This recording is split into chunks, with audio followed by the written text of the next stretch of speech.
Welcome to another community conversation. I'm your host, Ian Parkinson, and I'm here today with Jeanette Zelma, who is the president of the Medicine Hat Western Music and Poetry Society. Welcome. Thank you. So, this is a very Western region. Yes, it is. But apparently you have a music and cowboy poetry event here very soon. When is it going to happen? Well, it will be at the Medicine Hat College. Okay. And it's the kind of venue, I think it's one of the best ones in town, with the best lighting, the best sound, and I think the softest seats. Well, without a doubt. So this is going to go on in the college theatre? Yes. Okay. And what's the date? The date is, actually there's 2 days, October 4th and October 5th. October 5th is the big day. Okay. That is the day in which we have an afternoon program. And in the afternoon, there are 17 entertainers. Wow. Each one doing either music or doing poetry. Each one having 15 or maybe 20 minutes on stage. Only $10. Oh. Whole weekend, whole afternoon. So are there some names we might recognize? Well, locally, of course, is Harp Spears. Yeah. And Phyllis Rathwell has just moved to Medicine Hat, and she is remarkable. Some of the other people Scott Reeser, for instance, he is going to have a time. So those are maybe the main ones. Oh, and Greg Herman. Okay. Actually, we have a supper then, and the supper is chuck wagon supper. Stew, biscuits, and pie with whipped cream. Ah, kind of pie without whipped cream. Yeah. So that's our banquet. And then we have an evening program in which there are only 4 entertainers, okay. The best. And that's Greg Herman, Phyllis Rathwell. Then out of Tabor will be... So is it Dusty D. Litchfield we can expect? Yes, it is, yes. And he's from? And he's from Tabor. Okay. And the other evening performer is Noel Burles from Colehurst. Oh, really Western Albertans. Yes, yes. So who else can we expect? Well, let's just say where they're all from. Okay. Lethbridge and Innisfield, Swiftcurrent, Hazlet, Strathmore, Clarisholm, Cypress Hills, and the furthest away is Linda Nadon from Meadow Lake. Where is Meadow Lake? It's way out in Saskatchewan. I guess it's north, and it's a long ways from here. Okay. So we have a good roster, a good variety of poets and musicians. If somebody wants to buy tickets or more information on the Music and Cowboy Poetry event, where would they go? Okay. Hale Hearing, if you're from Medicine Hat, Hale Hearing and the 13th Avenue Mall is probably the handiest and the best. But somebody out of town maybe can't come in, wants to reserve tickets, especially you need to reserve tickets for supper. Yes. So it would be telephone me. And your phone number? 403-529-6384. Okay, now this is not your first music and poetry event for Cowboys, is it? No, it isn't. So how many years have you been doing it? I believe that this is the 5th one. Okay. We were all ready to do one. We did an outdoor one during COVID, and we also had one totally planned and everything ready to go. In fact, we even had to do it outdoors at Kincooley Park, but we had a indoor venue just in case the weather would turn bad. Welcome to Alberta. Yes, I know. And that was the very day that there was rain and wind and everything. And only a week before, I believe it was a week before the event was, the library, which is our alternate event, wasn't allowing people to come in because of COVID. So, yeah. So in your event here on the 4th and 5th, is there a opportunity, like an open mic opportunity for people? There is. There is? Yeah. On Friday night, at 7. It's the first time we've had open mic, so we're giving it a try. It's going to be very casual, and it's in Centennial Hall of the college. So that's just the area where you come in. Right. So that's where you just come and you just put your name on a board, and you have some mic time in which you can show your stuff. So you sing, speak poetry. So this is like cowboy karaoke. It is. Well, maybe it is. I hadn't thought of it that way, but it's a chance to give a try. Well, a chance if you're new to it, a chance if you want us to see what you can do, because maybe next year then you can be on our Saturday program.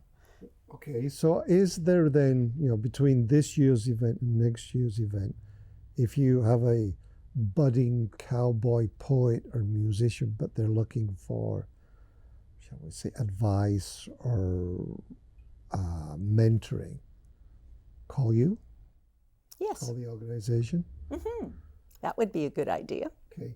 And even if you're planning to come to the open mic, if I know ahead of time, it's kind of nice, because then I can be sure that you get some mic time. Some positive exposure.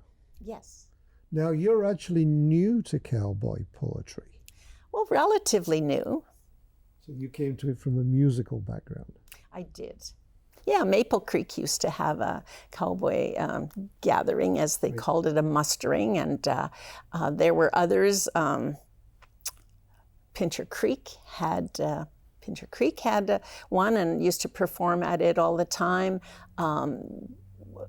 Chinook, Montana used to have one. They still, and a lot of these they don't have anymore. Yes. But at those, yes, I did the singing part. I guess it's poetry too, but it was, I was more doing the singing and getting my feet wet, I guess. Yeah, make sure your boots are flexible. Yeah, that's right. So do you have a piece of your poetry you could share with us? Well, I guess maybe I do. Well, let's try that and then we'll move on. Okay. Yeah. Well, most of the time, the poetry that I've been doing is somebody else's story. How I came by this one is that we have a website, mhcowboylife.com, and on it we have all kinds of things. In fact, I was exploring barns, because that's a very Western thing. Yes. Hilda was having their 100th anniversary, and my sister lives out there. I got lots of connections there, and she said, for their 100th anniversary, why don't we do barns? So we did. Cheryl and I, our videographer and me, and my sister and her husband and my partner, we had 2 different sessions where we went all over Hilda and took pictures of all of the barns in the area. Okay. What I discovered then, by researching, which I somehow ended up doing on the internet, I never thought I'd do that, I realized I knew that you could buy houses in the Eaton's catalog. Yes. And I just thought that was so amazing. Then I discovered you could also buy barns that way. And the thing that amazed me was that I was expecting our house was a spec house. In other words, everything was pre-cut, so we just had to put it together like a giant jigsaw puzzle. In those days, when they had to do everything by hand, the sawing, the nailing, and everything, it didn't come pre-cut. They had to do all of that. Yep. And when you look at the size of the barns, so that's when it's kind of the idea started about the Eaton's catalog and being able to buy anything and everything there, everything yes. from a shovel to underwear. And so I kind of invented these 2 fellows. They're bachelors. Okay. And they're a little backwards maybe, because they kind of live in a remote area, way maybe, a little bit more remote. And you would have to know this happened a while ago. So this is my story about Paul and John. Okay. The title of it would be Order Anything from the Eaton's Catalog. Paul and John, with their overalls on, had a farm way out in the sticks. 2 bachelors were they that lived day by day with their animals. Had quite a mix.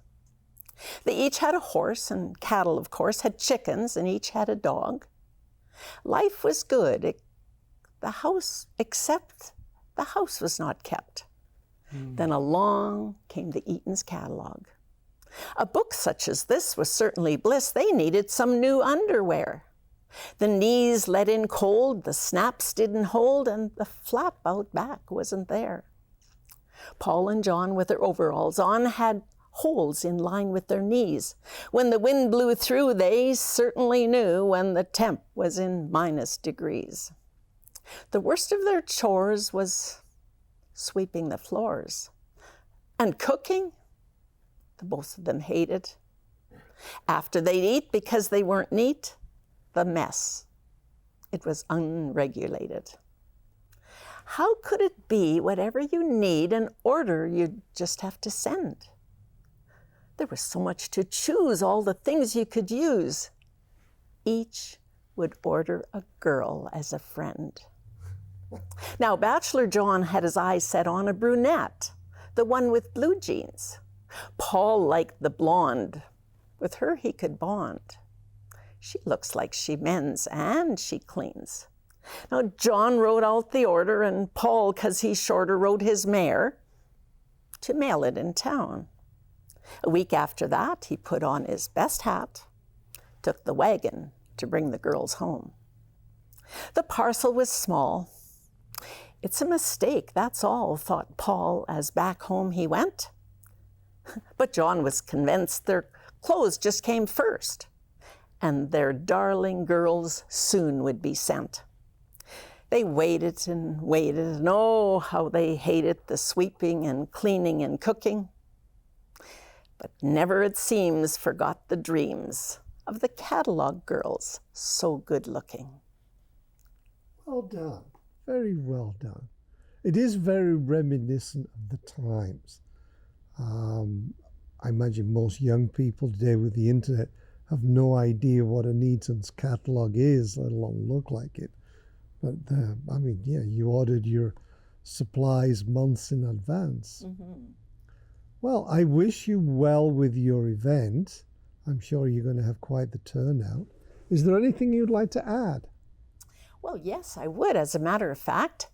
When you come on the Saturday evening, the Medicine Hat Rodeo Queen and Princess will be there to greet you. So last year was the first year they came, and they're looking forward to meeting everyone this year as well. Good-looking girls, horses, and cowboy poetry. What more could a guy ask for? I know. Now, I believe you're also tied in with the Rodeo Hall of Fame. That's right. I've been interviewing ladies that have been inducted into the Pro Rodeo Hall of Fame.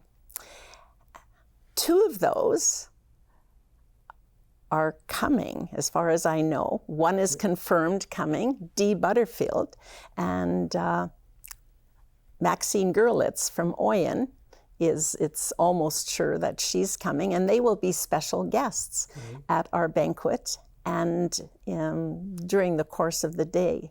So they are, I think it's pretty special to have these, I consider them famous women, because they're famous because of their contributions to rodeo. That's why they've been inducted.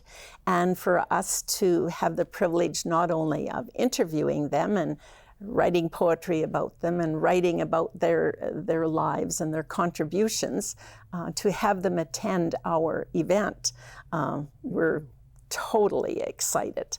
And I can tell in your voice, yeah, this is obviously going to be a very exciting weekend. Yes. So I wish you well. I wish you a sellout and warmer weather, and certainly drier. So thank you for coming in. Well, thank you for this opportunity to share and tell about what's up and coming in Medicine Hat. Okay. Actually, give us your phone number one more time, just in case you have a budding poet looks for help. That's right. Or somebody that wants to have our chuck wagon supper of stew and biscuits and pie. My number is 403-529-6384, and I'm Jen. And the address for your website? Is MH, stands for Medicine Hat, mhcowboylife.com. Good luck. Thank you. Thank you for watching.